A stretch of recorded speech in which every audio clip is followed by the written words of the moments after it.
anyị nlezi anya efu ya nyemaka bụ ihe giveaway anyị nwegasịrị anyị ga-enye ndị mmadụ nlezi anya efuziela osikapa rice mmanụ anyị efu ya anyị sị anyị nwesịrị anyị ga-enyegasị ndị mmadụ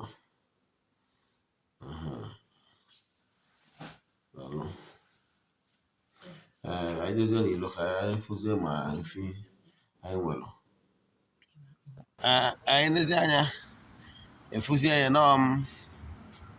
efi anyị na-egeti ready maka anya bụ echi niile bụ January 1 maka anya bụ January 1 so friends and well wishers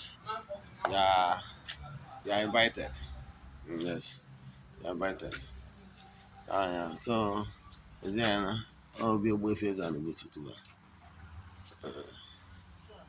Echi niile bụ ụbọchị akara aka. Ana m wish onye ọbụla happy ahụ ọfụ in advance. Ya gazienụ, ọ dịzienụ. Echi niile bụ ụbọchị. Ọtụtụ ọma na ụmụ ọdịnala Igbo. Tata bụ 31st December 2022. In less than 24 hours, I abanyere year 2023. Aka m onye nke Ogbuefi Eze-Ana Ugochi. Ihe na-achịkọwala olu Igbo ụbọchị taa okwu anyị ehiro nne taa. Anyị na-egeti ready n'Ugochi tubelu na temple maka mmemme echi 1st of January. 1st of January na-abụ oge anyị ji enwe giveaway na Ugochi tubelu na temple, oge anyị ji appreciate our fans, friends and well wishers. Na 1st of January ahụ ka anyị ga-enyekwazi ihe onyinye dị iche iche to our fans na ndị ọzọ dị iche iche anyị ji asọpọtụ ndị dị iche iche ndị ha anyị na-eme na-amasị. Then n'ụbọchị ahụ anyị ga-enwekwazi ihe onyinye dị iche iche bido na card gift. Anyị ga-enwekwazi ndị a ga-enyekwazi rice na yanakwazi a ga-enwekwazi rie ma ṅụọ. Ị ga-afụ efi, anyị nwekwa efi ndị maka ya bụ ife a ga-esikwa nwekwazi ndị mmadụ ga-esi ebe dị iche iche bịa. So you are invited. So ihe m chọrọ ikwu maka ya bụ ihe ị ga-eme tata. Ị ga-eme taa maka mfe ịbanye arụ ọfụ bụ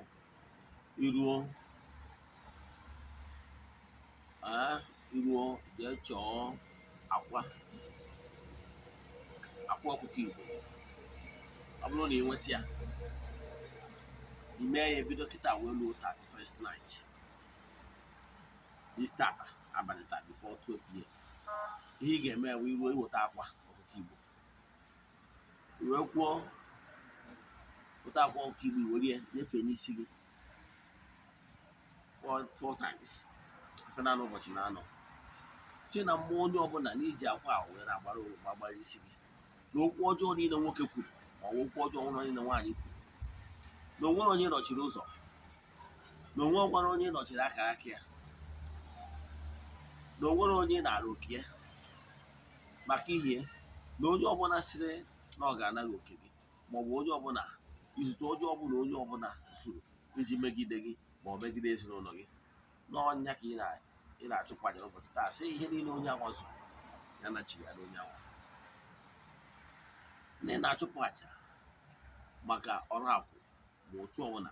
ihe ọbụla bụ mmekọta na arọ 2022 si na ha meso wee ba na arọ 2023. Ikwubie ya ikwuo na okwu ọbụla, okwu ọjọọ ọbụla nwoke kwuru n'isi na okwu ọbụla nwaanyị kwuru n'isi gị ama adịnata ile n'ebe ị nọ. Kwukwazie sị na ị ga-agba ọkpụkpụ nyere nkịta. Ọkpụkpụ nyere nkịta na ị ga-agba ọkpụkpụ nyere nkịta bụ onye nwoke ma onye nwaanyị ndị niile zuru ihe ọjọọ n'obi, ihe ọjọọ niile a plan n'isi gị, nkata ọjọọ akpara 2022 n'ọnya ka ị na-eme gịnị, ị na-egbochapụrụ ụbọchị taa. Imechaa ya, were akwa nwa dụchaa ahụ gị, izuchacha ahụ gị, idebe n'ala, ịkpa ya ụkwụ aka nri obere asị na ịgbara asị bọọlụ mana ọnwa obere kpatị ụgbọ akwa aka nri, akwa ya ụkwụ aka ekpe si ndị ilo gị na tata n'ihi ụkwụ aka nri wee na-agbakwa mgbe ị na-agbakwa okwu aka ekpe si ndị ilo gị n'iji okwu aka ekpe wee na-agbakwa nwa ọdị ihe ọbụla jikọrọ gị na ha na ndụ gị were aka nne chere aja ga-efe ya n'isi gị ofu ugboro efe ya were aka nne ya nwa ọdachi nwa akwa ahụ aja werekwa aka ekpe chere aja were nyefe n'isi gị were nwa akwa ahụ aja si na-etu aka isi wegha ndị ilo aja iji aka nne ma aka ekpe wee gha ha aja ha si n'ime ndụ gị wee pụọ imesizie ya were aka tụtụrụ akwa anwa ọ bụrụ na ịdịgoro ije kwụwa anya bụ akwa were akwa anwa jebe n'ilo ụzọ ebe ọ na mmadụ na-aga tinye anya bụ akwa ọhịa ka ihe eme ị nwere ike ime ritual a n'ụtụtụ a ị na-anụ olu nwere ike ime n'ehihie nwekwazị ike ime n'abalị imesizie ya nke a bụ ihe ị nwere ike ime taa bido kịta wee ruo 12 midnight imesizie ya ịbata na arọ ọfụ that's tomorrow yes maka onwe ndị nwere ike like ibido ime bido na 12 midnight after 12 wee ruo mgbe mmechiyata echi niile na morning lecture so ị ga-eme oje chọọ ọjị gbara ịnọ ị ga-eji wee gụọ ọfọ wee kwupie okwu n'isi gị wee wepụ ma ahụ ọfụ ndekwa anya fụ na ọnwa ọfụ pụtara yes so wee kpee ekpere wee kwupie okwu wee na-akpọ chi gị na mmụọ niile gị na ha so mmụọ na-emeri ihe na mmụọ ị na-emeri ihe mmụọ na-eso gị na mmụọ ị na-eso si ya na arọ 2023 a ga-abụ arọ ngozi na otisa apasawe na ihe ọma ga-emere na arọ a ga-abụ arọ a ga-edota gị kwupie okwu n'isi gị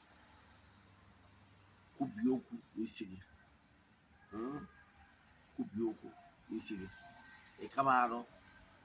je chọọ mee ka shọọ kwucha ya were ọjị a ịwanye ya wa chụọ ebe ọbụla bụ ogologo ụzọ ma ọ bụ ezi gbara ịtọ ma ọ bụ ịnọ ebe ya bụ ọjị si mmụọ niile gị na ha so na ara ga-abụrụ gị arọ ngozi na ihe ọma dị iche iche ya mere n'ime ara ya na ara ga-abụ ihe ọbụla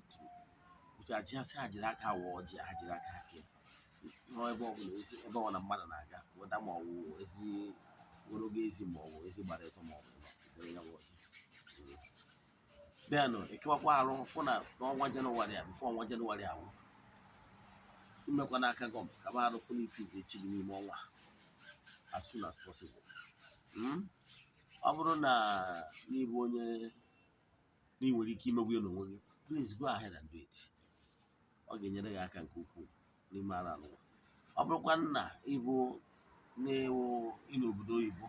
maọbụ n'ịbụ high profile personality maọbụ n'ibi n'ime town na ị nwere ike imewuri onwe gị then look for ya dibịa ma onye nchụaja gị ọ chụọrụ gị aja fidie chi gị especially chi gị n'ime ọnwa ụgwọ na nwere ọrụ ọzọ chi gị si fidie chi gị na Jenụwarị udo obi wee dịrị gị na ara ga-abụ arọ ga-adịrị ụmụaka na mma ọnya bụ ihe ma ihe emeriri ịchọ ịwọchị vidio anyị furu nwere ike ideba na my Facebook page ma ọ vidio ndị ọzọ nkụzi anyị kụzigoro dị na my Facebook page ma ọ ma YouTube channel Ogbuefi Eze-Ana Ugochi tubelu na oraifite ọ bụrụ na o nwere ajụjụ ịchọrọ ịjụ ma ọ bụrụ ịchọrọ isend meseji na WhatsApp ma ọ bụrụ ịchọrọ ka gbalụ ha family enyi send alụ meseji na WhatsApp